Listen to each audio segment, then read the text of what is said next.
Well, Cal Eldred is not going to pick up a win here today and could suffer his 4th loss. He's 0-3. He had a 6 1/3 inning, 13-hit attack against him with 6 hits. And it'll be Mike Myers, left-hander, 28-year-old, acquired from the Detroit Tigers.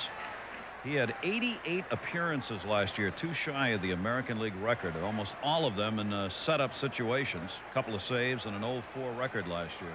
With the Detroit Tigers, the side-arming left-hander will swing Carlos Baerga around to the right side. Carlos not as good a hitter right-handed as left-handed. Today left-handed. Carlos with 2 doubles, 2 runs scored, and the breaking ball is high to Baerga. Carlos batting only .172 as a right-handed batter this year.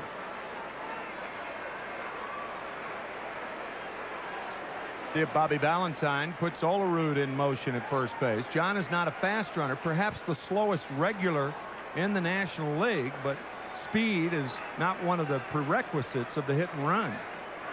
Myers perhaps thinking the same thing.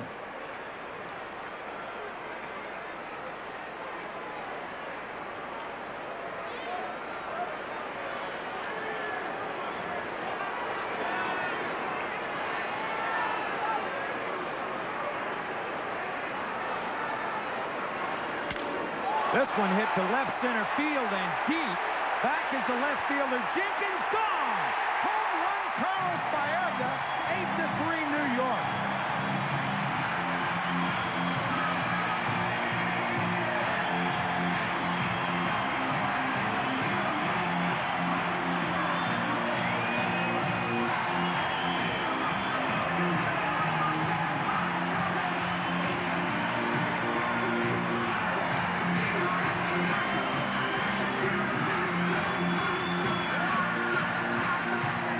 Carlos Baerga last year had only 1 home run off left-handers.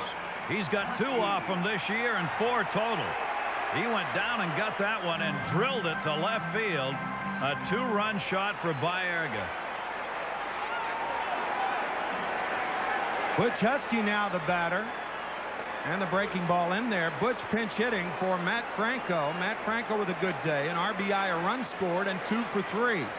The Mets have hammered out 14 hits this afternoon. Baerga, remember, with only 59 RBIs last year. He's ahead of that pace and has been red hot in the month of May. Batting right around .350, 17 RBIs, 3 home runs this month. There's a fastball strike to Husky, 1-2. 8-3 New York. Mets trailed 3-1, but came back with 5 in the 4th, 2 here in the 7th inning. A single by Olerud. That chased Cal Eldred, and a beaming Baerga, who has 2 doubles and a dinger today.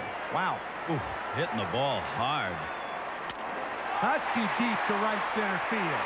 Burnett's back to make the play. Well, Butch Husky sends Jeremy Burnett to the track, and that'll bring up Rich Becker, who's slated to hit. But Louis Lopez will be the pinch hitter. So Husky will go to right field in Becker's stead, and Lopez will go to third to shore up the Mets defense. Brewers staff had not given up a home run in the last 5 ball games. And this one, that long shot by Baerga, will break that.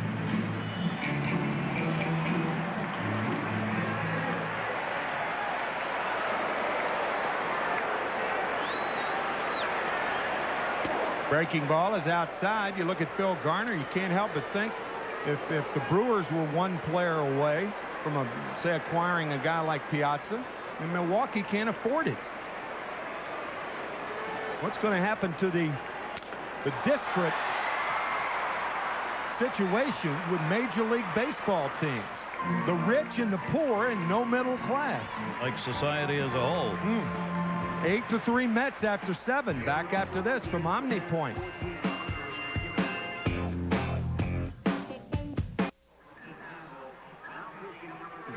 Tim McCarver, Gary Thorne here at Shea. A packed house. That's right.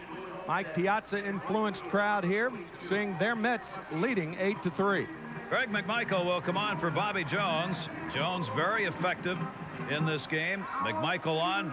with a hold situation, and Jones a chance to win this ball game and pick up his 3rd consecutive win and 4th of the year.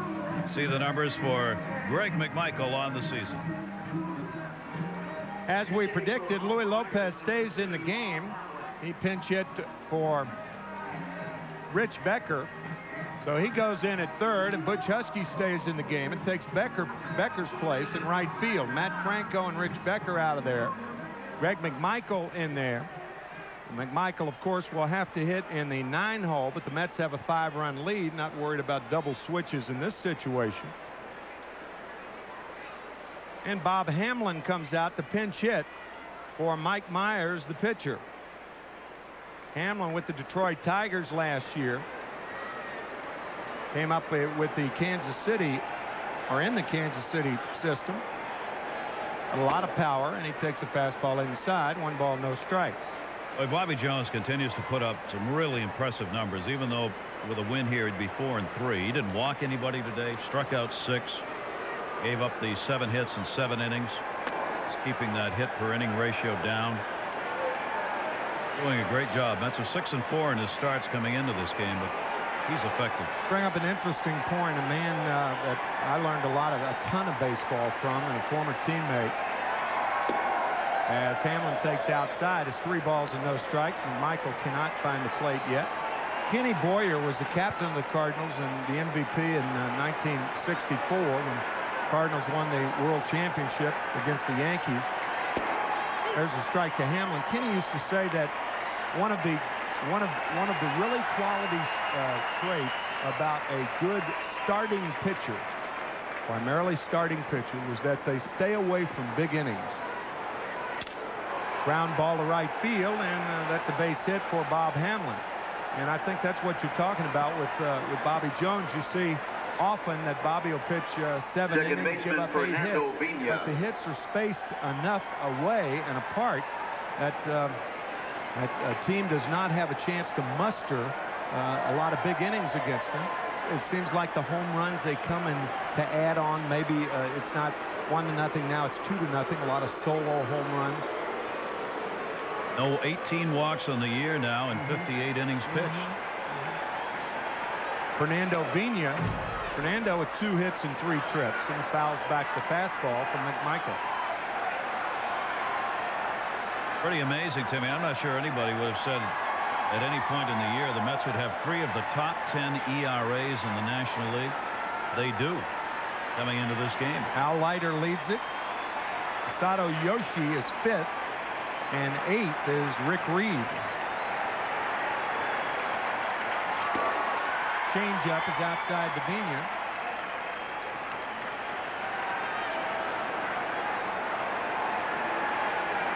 Masato Yoshi will be starting in Wednesday night's game against the Florida Marlins. We will carry that game on Tuesday night. Dave Malicki against Andy Larkin. Matter of fact, the 2 games in Florida, Andy Larkin starting on Tuesday, Brian Meadows will be starting on Wednesday. And if those names are unfamiliar to you, well, that's the story of the Marlins over the last 8 months. A shameless dismantling of a major league franchise. 2 balls and 1 strike to Vina. This one hit down the right field line and foul. So it's 2-2 to Vina. The amazing things to me, Timmy, is that Don Smiley, the president of that team, that sale has not gone through yet. I mean, it's still owned by Huizinga. I mean, it was supposed to have been done at the start of the year and then the first month, and it's still not done. From my understanding, only when the payroll gets down to $16 million will it be transferred to Don Smiley and his group. They've had trouble raising funds and just can't put enough away to justify any more payroll. And the changeup gets Vina. 1 out here in the 8th inning. First strikeout for McMichael. That brings up Mark Loretta, the shortstop.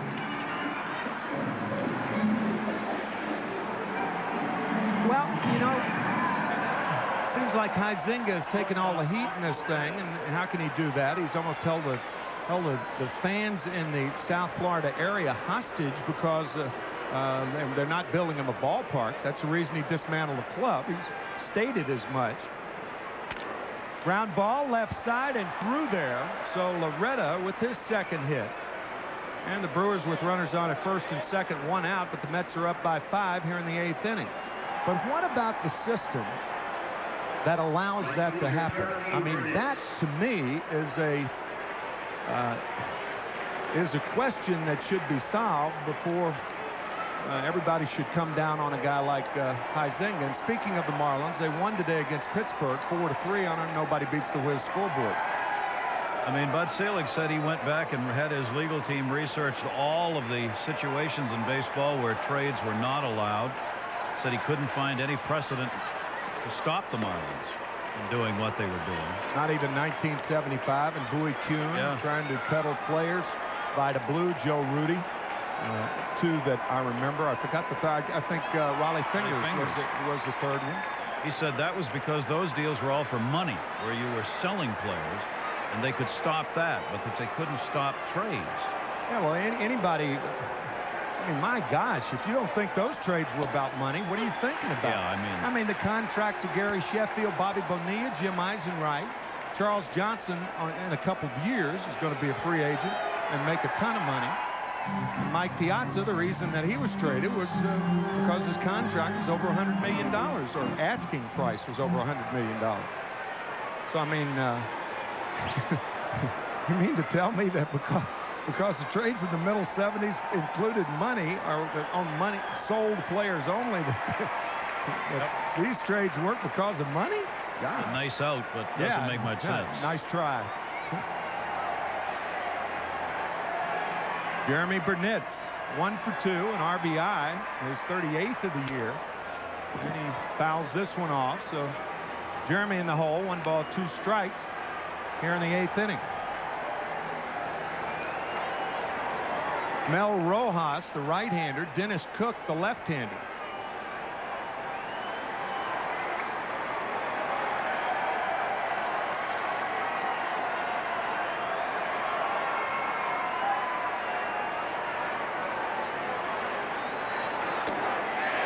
Fastball by him. That's the thing about Greg McMichael. He throws so many off-speed pitches that when a hitter does see that fastball, it looks twice as fast. 2 outs on his second strikeout. Michael's a great guy to bring in when you've got the guy in front of him being a flamethrower.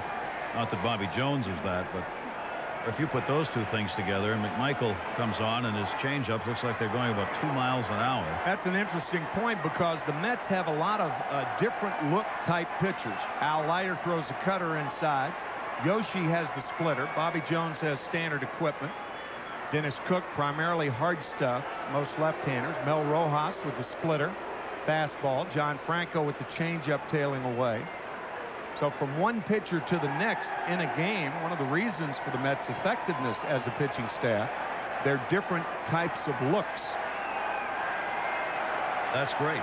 Well, you want that. You don't want everyone in your staff looking the same. No. You bring in guys from the bullpen who are doing the same thing as starters are. Your hitters are already lined up to hit that sort of pitch. Jeff Cirillo, the third baseman, is 1 for 3 with an RBI single in the third, and the fastball misses outside. Ball 1.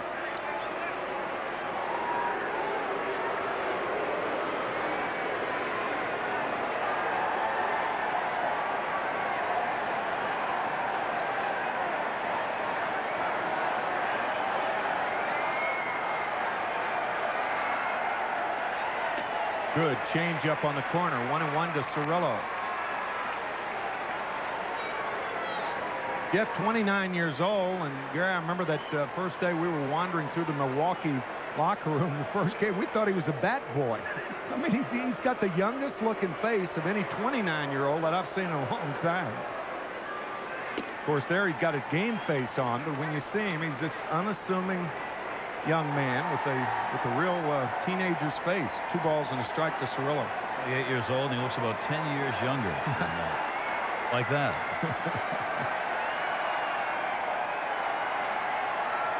That's Bat Boy. Changeup misses outside, so Cirillo in a favorable count. The Mets up by 5, but Milwaukee with 2 on, 2 outs. And Dave Nilsson, who's already homered, is on deck.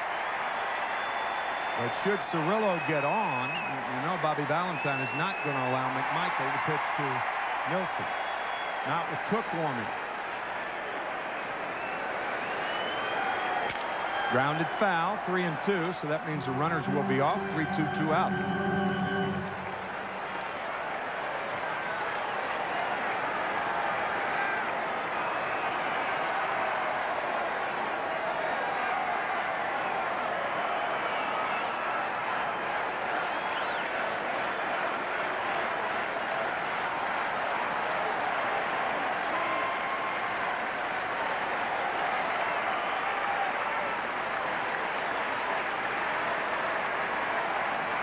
There go the runners. Change up fouled away. So still 3-2. The runners will go back and do it again. Get your running in here. Another problem Phil Garner was talking about, and it's happened to him today. Everything he talked about before the game is he said our starters are way off. We're not getting good starts out of guys. Eldred had a tough start today. He said, as he put it, said our base running antics, he called them. Boy, Friday night, an example of that. Then we get two guys at second base here earlier in this game. Yeah, right. Another one fouled back.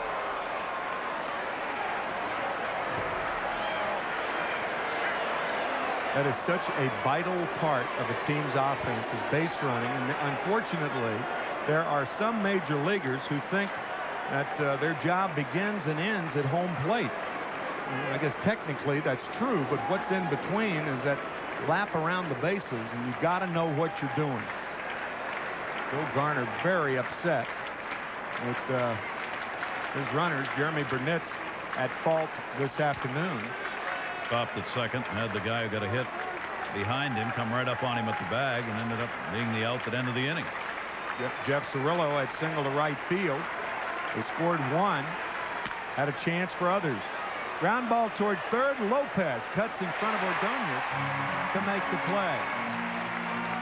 Still 8-3 New York. Middle of the 8th. Back after this from infinity.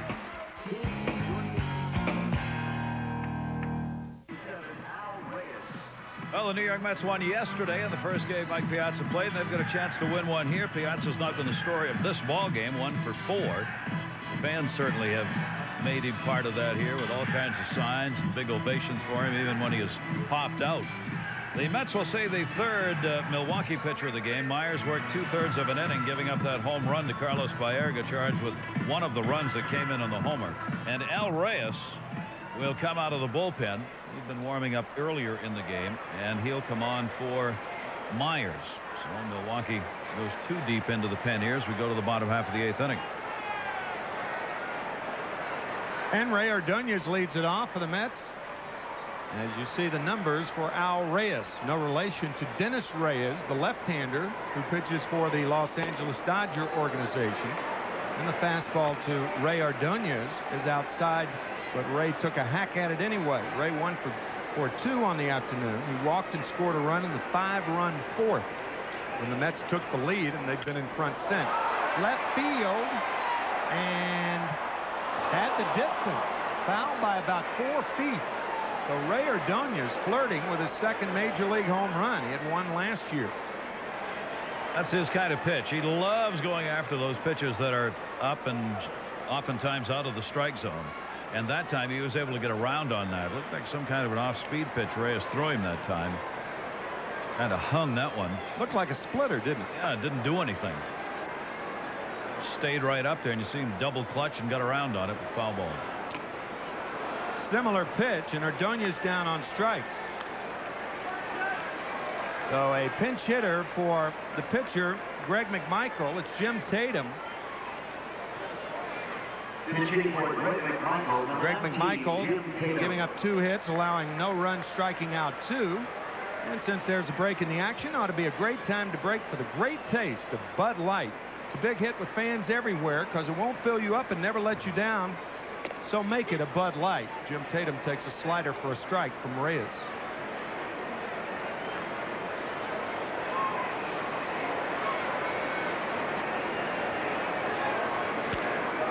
Foul back, 0-2 now to Tatum.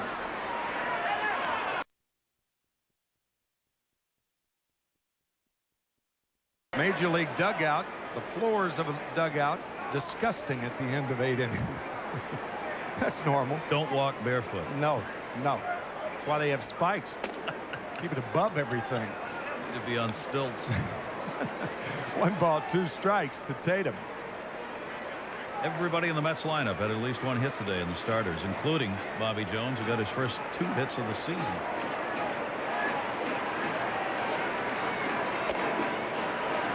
Two and 2 now to Jim. Bobby Jones hitless coming into the game. He was 0 for 13. He went 2 for 3 today.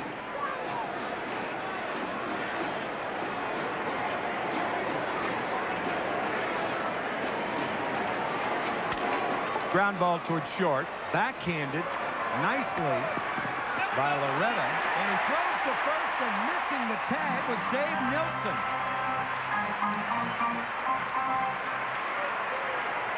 Well, it looks like it could be a rare tagging error on Nilsson.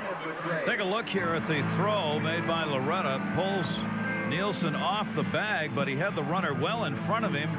And Tatum stays within the base running path to go around and gets to the bag, and Nielsen just never touched him. They're going to call the error for the moment, at least, on the shortstop Loretta. And Brian McRae, the batter. Brian 1 for 3, the biggest hit in this ball game.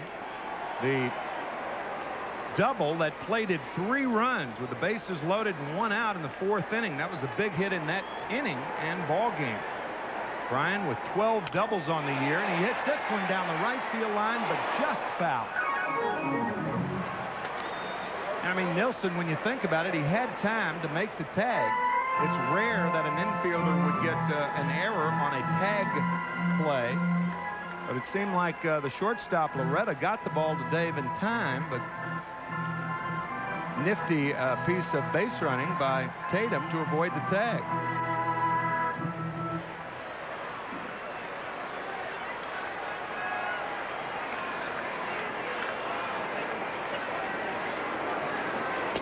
Fastball right down the pipe surprises Brian, and he's down on strikes.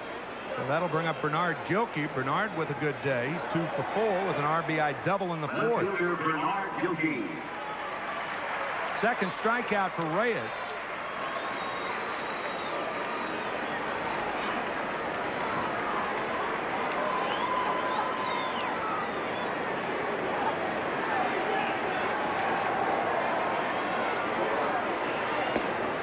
And a strike on the corner. Good fastball from Rafael Alberto Reyes. Makes his home in Santo Domingo.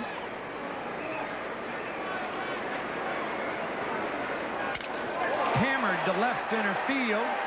Back is the left fielder Jenkins. He can't get to it. Tatum will be held at third. Gilkey with his second double and 3rd hit of the ball game, and that'll bring up Mike Piazza.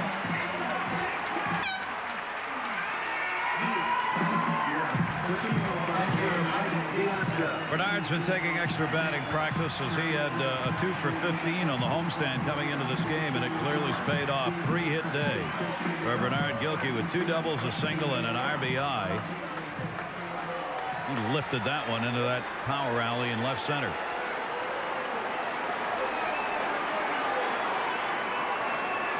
So an opportunity for the man who drove in 124 with the Dodgers last year to do more damage to the Brew Crew. High, ball 1.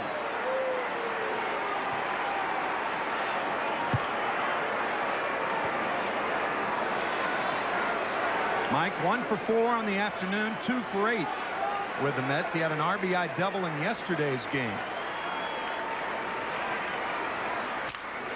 Up the middle, fielded nicely by Reyes, and he throws out Piazza. Still 8-3. New York after 8. Back after this from BMW.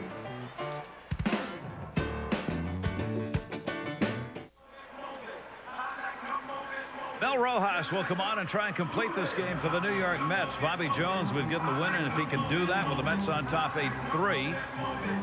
Michael worked an inning, no runs, a couple of hits, and 2 strikeouts. And now Rojas.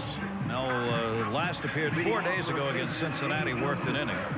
Gave up 1 earned run on 2 hits in that game. There are his numbers on the season. 19 2/3 inning pitch, 21 hits off him, 1.83 the ERA. Has only had a couple of save opportunities, 1 for 2. Now used, of course, in a setup role by Bobby Valentine. So Mel Rojas, who obviously is not in a save situation here, but has reemerged as an effective relief pitcher after being traded for last year in late July. You may remember Lance Johnson, Manny Alexander going to the Chicago Cubs. Rojas, McRae, Turk Wendell coming here. Not received well with the Mets. 1-5 for New York last year, and Dave Nilsson pops it up on 1 pitch here in the 9th. Ordonez squeezes it. 1 out. Marquise Grissom coming up. I mean, that's got to drive Phil Garner crazy. I mean, granted, they're behind here by a score of 8-3, but here you are. You got 3 outs to work with. Nielsen comes up against a guy he hasn't faced in the ball game and goes after the first pitch. What really, I agree with you, because Scrap Iron, the nickname for Garner as a player, was that type of player that would take a strike when his team was trailing by 5 runs. 1 ball, no strikes to Grissom, and Grissom, the right-handed batter, has to end up taking the strike instead of the left-handed batter facing the right-handed pitcher who takes the strike. 1-1 to Grissom.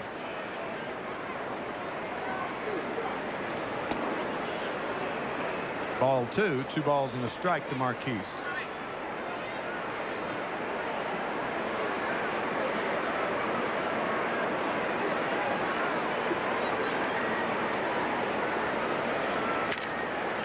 Fouled away, 2-2. Interesting graphic there, playing with 4 teams over the last 4+ years. Of course, anybody who starts their career out in Montreal can expect go somewhere. As Mark Gredzelanik will probably be traded before the year's out. This year, they're fine shortstop.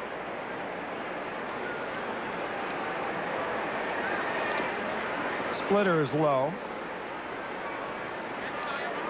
Full count to Marquise Grissom.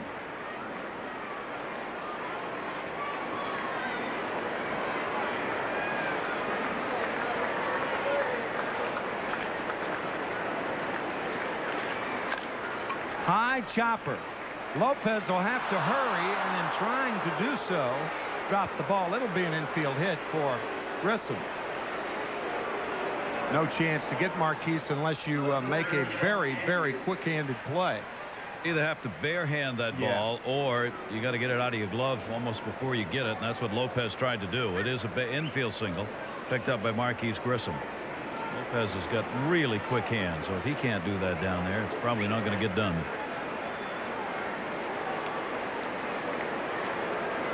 And a pinch runner for Marquise Grissom. You don't ordinarily see this, but with Grissom nursing a pulled hamstring,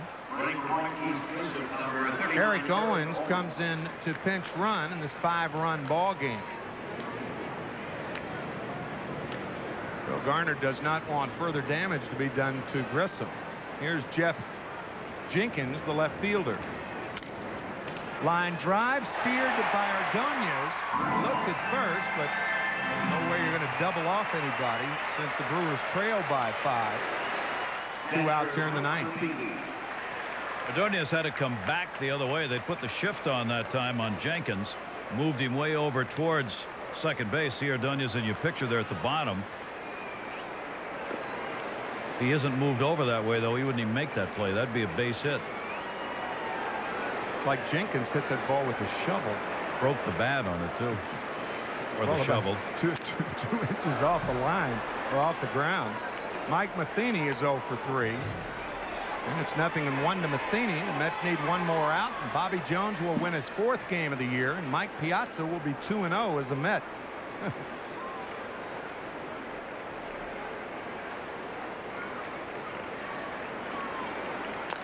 Good splitter to Matheny. 0-2 to Mike.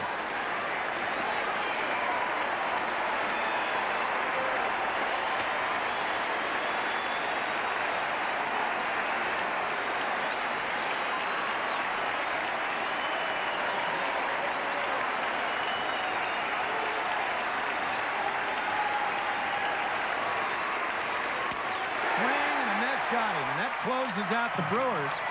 as the Mets sweep.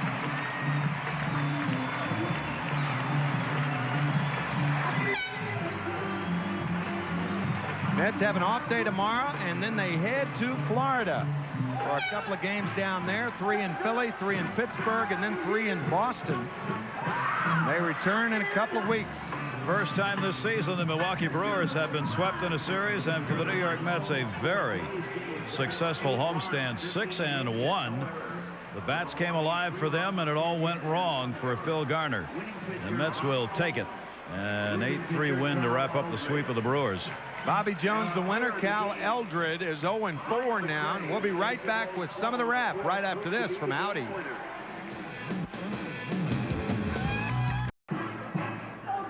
Tim McCarver, Gary Thorne back at Shea Stadium, where the Mets have just completed the sweep of the Milwaukee Brewers.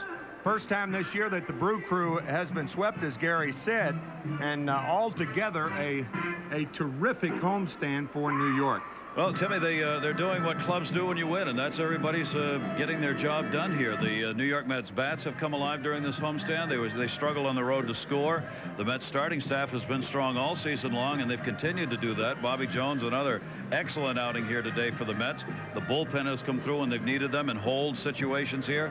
I mean, everything has gone right during this homestand, and now with Piazza and the adrenaline flowing, can they keep this going on a long road trip coming up? That's the next question. We were kidding Steve Phillips between innings, saying that the timing of the Piazza trade was so bad because Mike only had a chance to play 2 games here for the Mets before the Mets go on the longest road trip of the season. He's going to think this is all too easy. That's exactly right. But as we said, though, that will give him a chance to get to know the members of this ball club on the road with the players every day during this long trip.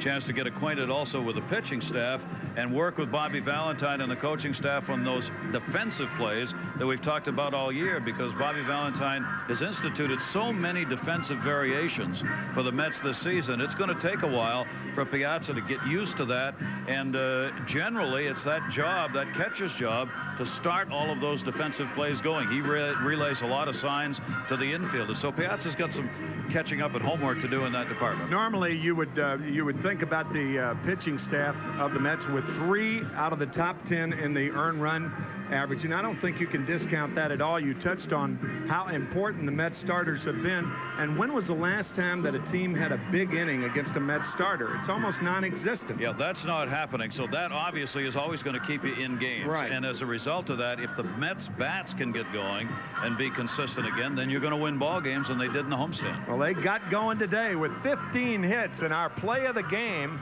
the Budweiser play of the game, is in the 4th inning with Brian McRae, the batter, and the bases loaded. A double to left center field that short hopped the wall, and Brian McRae sweeping the bases, and the Mets took the lead for good and beat the Brew Crew 8-3. Gary and I will be right back right after this from Dodge. Welcome back to Shea. Tim McCarver and Gary Thorne, where you've seen the Mets complete the sweep of the Milwaukee Brewers. And the winning pitcher today has won his last 3 starts. Bobby Jones is joining us in the studio. And Bobby, Gary and I, during the game, we're talking about the inability, or actually your ability, to stay out of big innings. Is that something you're conscious of doing? Well, you know, I know I've had that trouble in the past, and I think that's a big key of staying in the ball game as a starting pitcher, is to stay away from those big innings. And you know, I was a little bit frustrated early on in the game. I didn't have my great control. I was a little bit wild in the zone. You know, not hitting my spots, but I was throwing a lot of strikes, and you know, I think that's something that I tried to do over the past couple years, is try to get away from those big innings, because I've always had those in the past. Bobby, did you have to go through anything with Mike Piazza in particular here? I mean, with a new catcher, or anything you got to discuss prior to going out there to pitch today? Yeah, you know, we just sat down for a few minutes before the game, went over the lineup, and basically, you know, I told him what I'm comfortable doing, where, you know, when I'm behind the count to left-handers, what I want to do. And basically, you know, I'm easy to catch. I think I'm easy to work with. I mean, I just like to go out there and mix it up. And you know, he did a great job of calling pitches, and we kind of meshed just like that. Bobby, I was on some major league teams where pitchers were so effective that they became very competitive in a good way, kind of like the Atlanta Braves pitchers. Is that developing with the New York Mets starting staff? Well, you know, I think our staff is very competitive. I don't know about amongst each other, but you know, each and every time we go out there, we want to go out there and do the best we can and give the team a chance to win. And I think, you know, that kind of rubs off on everybody else when you have, you know, those things happening where you're taking your team late into the ball game and you're giving them a chance to win. Then, you know, each and every one of us want to go out there and do that, of course. Bobby, thanks very much. Congratulations on the victory. Strong outing today for you. Thank you. Thank you, Robert. Well, 8-3 and a winner. Done. What are we supposed to do here? We're just going to say goodbye, actually. All right, well, let's do that. Handle All it, right. pal. Mets Baseball 98 has been brought to you by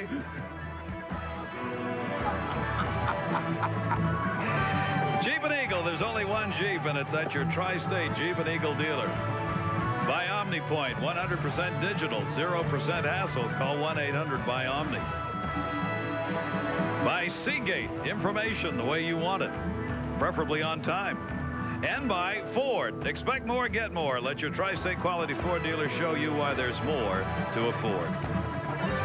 We invite you to be with us again on Tuesday. Note the start time, 7 o'clock. Mets will be visiting the Florida Marlins. We'll have it for you right here. Closed captioning of Mets Baseball is brought to you by the company you count on, wherever life takes you. General Motors, people in motion. Mets Baseball is produced and directed by Jeff Mitchell. The associate producer is Steve Olbaum. Associate director Larry Mann.